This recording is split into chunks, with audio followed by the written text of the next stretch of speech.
আসসালামু আলাইকুম ওয়া রাহমাতুল্লাহি ওয়া বারাকাতুহু। সম্মানিত দর্শক ভাই ও বোনেরা, কাছে এবং দূরে থেকে যারা আমাদের এই অনুষ্ঠান দেখতেছেন সকলকেই জানাই আন্তরিক মোবারকবাদ। আজকে আমরা আলোচনা করব স্বপ্নে যদি আমরা তৃষ্ণার্ত হই, পিপাসিত হই, তাহলে এর কি ব্যাখ্যা হবে। এই ব্যাখ্যা কি আমাদের জীবনের জন্য, ভবিষ্যৎ জীবনের জন্য ভালো কিছু বয়ে আনবে না খারাপ কিছু বয়ে আনবে? আসুন আমরা জেনে নেই তাফসিরুল আহলাম, জগৎ বিখ্যাত গ্রন্থ আল্লামা মুহাম্মদ ইবনে সিরিন রহমাতুল্লাহি আলাইহির কিতাব থেকে। স্বপ্নে তৃষ্ণার্ত হওয়া দ্বীনের দুর্বলতার লক্ষণ। কেউ যদি তৃষ্ণার্ত হয়, বুঝতে হবে সে ঈমান আমলের দিকে অনেক দুর্বল। কেউ যদি স্বপ্নে দেখে সে তৃষ্ণার্ত, তাই নদী থেকে পানি পান করার ইচ্ছা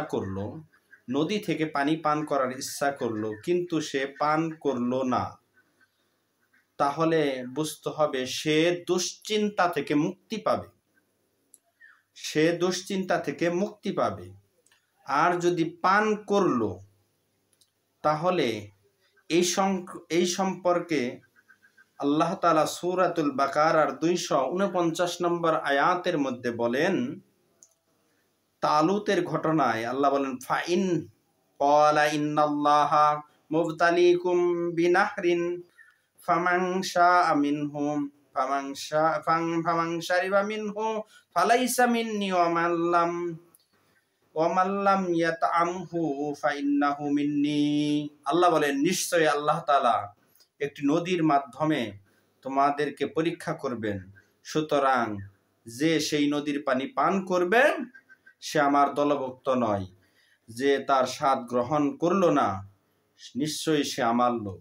অতএব যদি কেউ তৃষ্ণার্ত অবস্থায় নদী থেকে পানি পান করতে দেখে, এটা খুব একটা ভালো লক্ষণ নয়, এটা খুব ভালো ইঙ্গিত দেয় না।